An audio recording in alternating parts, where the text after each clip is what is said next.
Independent ডিজিটালে স্বাগত। আমি তানভীর সোহেল।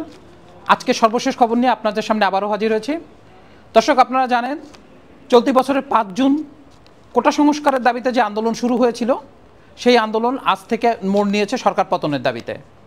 অর্থাৎ আজকের থেকে আন্দোলনকারীরা বর্তমান যে সরকার, অর্থাৎ প্রধানমন্ত্রী শেখ হাসিনার যে সরকার, সেই সরকারের পতন এবং তাদের বিচার, পাশাপাশি দুর্নীতির বাসদের বিচারের দাবিতে তারা এই আন্দোলন, নতুন করে আন্দোলন শুরু করেছে এবং এই আন্দোলন চলমান থাকবে বলে তারা জানিয়েছে যতদিন পর্যন্ত তাদের আন্দোলনের দাবি পূরণ না হচ্ছে। এর পাশাপাশি তারা আরও একটি দাবি উঠিয়েছে, সেটি হচ্ছে যে সরকার পতনের পর একটি জাতীয় সরকার গঠন করা, যেখানে সব ধরনের শ্রেণী পেশার মানুষের অন্তর্ভুক্তি থাকবে। সেই অনুযায়ী তারা একটা জাতীয় সরকার গঠনের প্রস্তাবও দাবিও তারা তুলেছে এবং সেটিও তারা বাস্তবায়নের জন্য কাজ করে যাচ্ছে। দর্শক, আপনারা জানেন যে কোটা সংস্কার দিয়ে যে আন্দোলনটা শুরু হয়েছিল সেটি প্রায় 2 মাস আগের কথা। তো সেইটা কিভাবে আসলে সরকার পতন দাবিতে আন্দোলন মোড় নিল, সে নিয়ে আমাদের এখনকার আলোচনা। আপনারা জানেন যে 5 জুন যে আন্দোলনটা শুরু হয়, সেই আন্দোলনটা মূলত জুলাই মাসে এসে এক ধরনের সহিংস পরিস্থিতি তৈরি হয়। ছাত্রদের আন্দোলনটা ছিল খুবই স্বাভাবিক এবং অত্যন্ত গণতান্ত্রিক, পাশাপাশি অসম্ভব শান্তিপূর্ণ একটি আন্দোলন তারা চালিয়ে যাচ্ছিল। সেই আন্দোলনের মধ্যেই ঢাকা বিশ্ববিদ্যালয়ে একটা কর্মসূচিকে কেন্দ্র করে সেখানে সরকার দলীয় যে ছাত্র সংগঠন, ছাত্রলীগের একটা সঙ্গে যে সংঘর্ষে জড়িয়ে পড়ে আন্দোলনকারীরা, সে থেকেই মূলত এটা সাংঘর্ষিক একটি অবস্থা তৈরি করে। এরপর পুলিশ, আওয়ামী লীগের বিভিন্ন সংগঠন, আওয়ামী লীগ সহ সবার সাথেই এক ধরনের সংঘর্ষ তৈরি হয়, যা রক্তক্ষয়ী সংঘর্ষ তৈরি হয় এবং প্রথম দিন সংঘর্ষে 6 জন মারা যায়। আপনারা জানান যে আবু সাইদ সহ বেশ কয়েকজন মারা যায়, যার ফুটেজ ভিডিও সবাইকে নাড়া দিয়ে যায় ব্যাপকভাবে। এরপর ক্রমাগত এই আন্দোলন সহিংস হয়ে ওঠে। আন্দোলনের পাশাপাশি এর সঙ্গে নাশকতাও তৈরি হয়।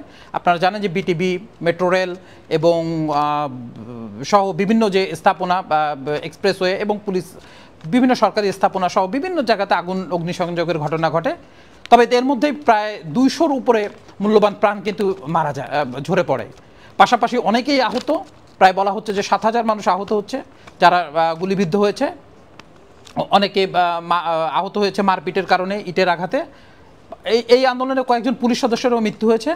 এর আগে প্রায় 5 জন পুলিশ সদস্য মারা যান এবং সম্প্রতি আরও একজন পুলিশ সদস্য মিলে 6 জন পুলিশ সদস্য এই আন্দোলনে মারা গেছেন বলে জানা গেছে। এর মধ্যে অবশ্য একজন আনসার সদস্য। সব কিছু মিলে যে এখন পর্যন্ত যে আন্দোলন চলছে তা প্রতিদিনই কোনো না কোনোভাবে সহিংসতা হচ্ছে। সেটা কখনো আন্দোলনকারীদের সাথে পুলিশের, বা আন্দোলনকারীদের সঙ্গে বিজিবি ও অন্যান্য যে আইনশৃঙ্খলা রক্ষাকারী বাহিনী তাদের, কিংবা কখনো কখনো সরকার দলীয় যে সংগঠনগুলো আছে, সেটা আওয়ামী লীগ এবং অন্যান্য তাদের ছাত্র সংগঠন, যুবলীগ, স্বেচ্ছাসেবক লীগ সহ বিভিন্ন সংগঠনের সঙ্গে তারা সংঘর্ষে জড়িয়ে পড়ছে এবং সেখানে গতকালও এই আন্দোলনে 2 জনের মৃত্যু হয়েছে। তো মৃত্যুর সারিটা দিনে দিনে বাড়ছে এবং এটি প্রত্যেকটা যে মূল্যবান জীবন সেভাবে ঝরে যাচ্ছে। শুধু যে আন্দোলনে যারা অংশ নিচ্ছেন তারাই মারা পড়ছেন তা না, বাসায় থেকেও অনেকে মারা যাচ্ছেন, ছোট ছোট শিশুও মারা গেছেন কয়েকজন। সব কিছু মিলিয়ে এই আন্দোলনটা পুরোপুরি আসলে এক ধরনের মানে রক্তক্ষয়ী আন্দোলনে পরিণত হয়েছে। এরই মধ্যে আজকে ছিল তাদের কর্মসূচি, যেটা বিক্ষোভ কর্মসূচি দিয়েছিল বৈষম্য বিরোধী ছাত্র আন্দোলন। আপনারা জানেন যে কোটা সংস্কার দাবিতে যে আন্দোলন হচ্ছিল, তার যে সংগঠনটা এই আন্দোলনটা করছিল সেটির নামই হচ্ছে বৈষম্য বিরোধী ছাত্র আন্দোলন। তারা আজকে শহীদ মিনারে বিকেলে একটি বড় সমাবেশ করে, যেখানে হাজার হাজার মানুষ অংশ নেয়, বিভিন্ন শ্রেণী পেশার মানুষ সেখানে অংশ নিয়েছে আজকে, এবং ঢাকার থেকে বিভিন্ন জায়গা থেকে ছোট ছোট মিছিল করে গিয়ে সেখানে অংশ নেয়। সেখানেই মূলত যে বৈষম্য বিরোধী ছাত্র আন্দোলন যারা, তারা তাদের নতুন কর্মসূচি ঘোষণা করে এবং সেই কর্মসূচিতেই এবং দাবিও তারা ঘোষণা করে, যেটি আসলে যেহেতু কোটা সংস্কারের ব্যাপারটা ফাইনাল হয়ে গেছে এবং এটি এখন একটা ডেড ইস্যু, সো তারা নতুন করে যে কর্মসূচি, তারা 9 দফা যে কর্মসূচি নিয়ে তারা মাঠে ছিল, তার মধ্যে এই হত্যাগুলোর ঘটনাগুলোর বিচার, ইউনিভার্সিটি খুলে দেওয়া সহ যে 9 দফা দাবিগুলো তাদের কাছে ছিল, সেই দাবিগুলো নিয়ে তারা আন্দোলন করছিল। এবং আজকে যখন শহীদ মিনারে এই সমাবেশ হয়, সেখানে কিন্তু সেখানকার তাদের যে একজন সমন্বয়কারী নাহিদ ইসলাম, সে নতুন করে আন্দোলনের একটা রূপরেখা আসলে তারা ঘোষণা করে। তাদের সুস্পষ্ট বক্তব্য আজকে যে যেহেতু তাদের দাবি, যেহেতু এই প্রতিটি হত্যাকাণ্ডের জন্য সরকার দায়ী, তো সরকার কোনো হত্যার বিচার করবে না, তাই তাদের দাবি মোড় নেয় সরকার পতনের দাবিতে। এখন এই আন্দোলন আসলে কোন দিকে মোড় নেয় সেটা একটা গুরুত্বপূর্ণ প্রশ্ন হয়ে সবার সামনে দাঁড়িয়েছে। পাশাপাশি কালকে যে ক্ষমতাসীন দল আওয়ামী লীগও বিভিন্ন কর্মসূচি দিয়েছে। তাদের মধ্যে একটি কর্মসূচি যে ঢাকা সহ সারা দেশে ওয়ার্ডে কর্মসূচি পালন করতে তারা উদ্যোগ নিয়েছে এবং সোমবারে কিন্তু তারা একটা যে শোভাযাত্রা করার কথা ছিল, শোকযাত্রা করার কথা ছিল, সেই শোকযাত্রা কিন্তু তারা সোমবারে সেই কর্মসূচি দিয়েছে। যেটি আজকে হওয়ার কথা ছিল সেটি সোমবারে কর্মসূচিটি পালিত হবে বলে আওয়ামী লীগের তরফ থেকে জানানো হয়েছে।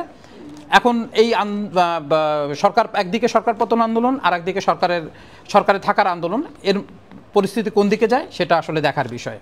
দর্শক, আপনারা যেটা আমরা বলছিলাম যে এতদিন যে একটা অরাজনৈতিক আন্দোলন ছিল যেটি কোটা সংস্কারের দাবিতে, সেখানে সব শ্রেণী পেশার মানুষই কিন্তু এই আন্দোলনকে, বেশিরভাগ শ্রেণী পেশার মানুষই এটাকে সমর্থন জানিয়ে এসছেন, তারা এটা মাঠেও ছিলেন।